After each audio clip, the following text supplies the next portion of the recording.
Si vous commencez par dessiner des lignes, donc tout simplement la commande pour dessiner une ligne, c'est line.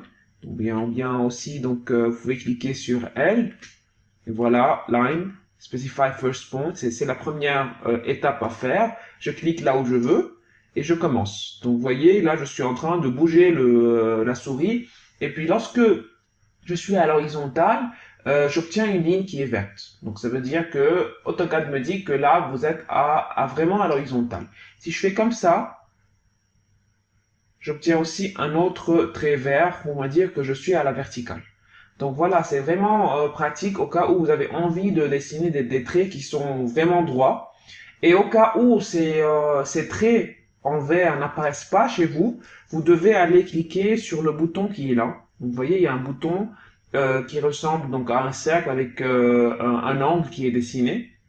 Et il doit être en bleu. Il faudra le cliquer. Donc, si maintenant je l'enlève et que je reclique sur L et que je viens dessiner ici ma ligne, vous voyez que le trait vert n'apparaît plus. Donc, je peux plus venir dessiner des traits qui sont vraiment verticales ou bien un trait qui est horizontal. Voilà. Donc là, je vais recliquer. Gardez-le quand même cliqué, donc ce bouton qui est là. Et vous pouvez venir dessiner maintenant vos lignes comme ça. Donc je suis en train de juste cliquer aléatoirement pour vous montrer que les traits se dessinent comme ça. Et vous voyez que il y a tout le temps ici à la fin un petit carré vert qui apparaît. Ça c'est le endpoint. Ça veut dire c'est la fin de votre trait. Donc où est-ce que vous avez envie que votre trait se termine. Voilà. Donc voilà pour le trait vertical et horizontal. Maintenant, si on a envie de dessiner des choses ou bien des objets avec des dimensions bien précises, imaginons que j'ai envie de dessiner un rectangle avec des dimensions de 500 par 600 par exemple. Je vais effacer tout ça, je sélectionne rectangle vert, rappelez-vous, et je clique tout simplement Delete. Ou bien aussi, si je fais CTRL Z, j'aurais pu cliquer sur Erase, E, et là, je sélectionne encore une fois et je clique sur Enter et puis ça va s'effacer. Voilà.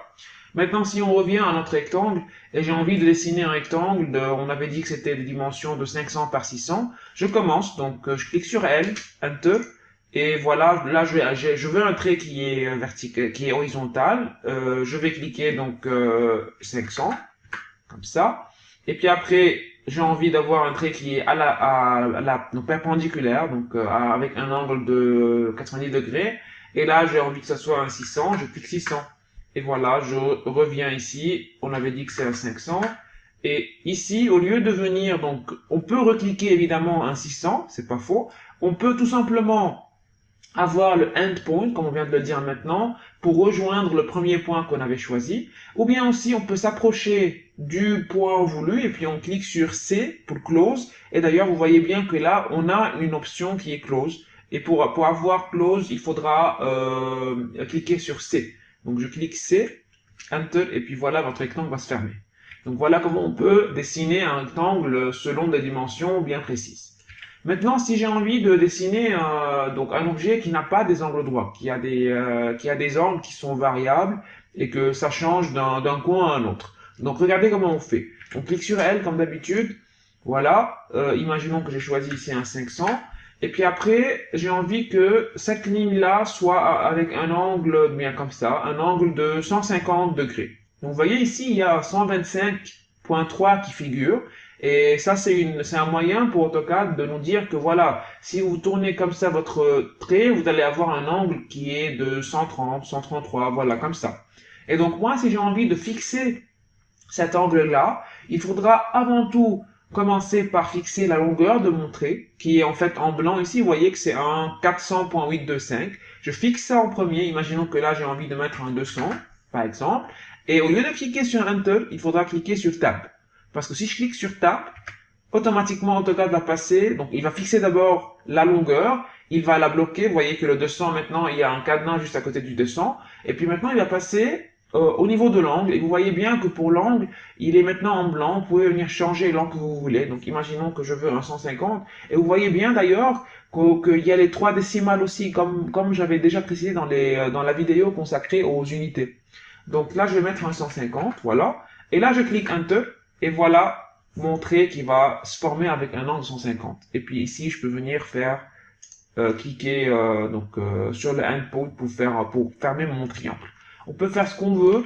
On peut faire des angles qui sont négatifs. Donc si j'essaye comme ça, imaginons que j'ai ici un 200 et puis tab et je vais mettre un moins 70 aléatoirement. Voilà, il est allé vers le haut parce que moi j'étais orienté vers le bas. Et donc il va prendre le négatif qui est opposé au sens que moi j'avais choisi. Donc voilà, et si je continue comme ça, imaginons que je vais mettre ici un de 400 et je clique sur Tab et que voyez l'angle, il est en train de m'aider en me disant que voilà, c'est l'angle que je peux choisir. Et donc là, je vais mettre, imaginons un moins 50, voir ce que ça donne. Et voilà, il descend vers le bas. Voilà. Donc il faudra bien choisir vos angles, tout dépend des objets que vous désirez dessiner. Mais voilà l'idée en gros. Avec Line, il faudra toujours garder quand même ce petit bouton coché en bas parce que ça vous aide pour les lignes horizontales et verticales. Au cas où vous avez envie de fermer un objet, vous pouvez cliquer sur C pour close ou bien joindre le trait au niveau du début du premier trait. Et puis sinon, on peut toujours cliquer sur la dimension. Au cas où vous avez envie de dessiner, de préciser la dimension, donc la longueur de votre trait, plus l'orientation, vous devez cliquer en premier la dimension, bien la longueur, et puis après cliquer sur Tab, avant de cliquer sur Enter. Et puis là, lorsque vous cliquez sur Tab, vous pouvez maintenant changer l'angle ou bien l'orientation de votre trait en cliquant l'angle désiré. Et puis après, vous cliquez sur Enter et vous allez avoir votre trait qui est selon la longueur et l'angle désiré. Donc voilà un peu comment dessiner des traits.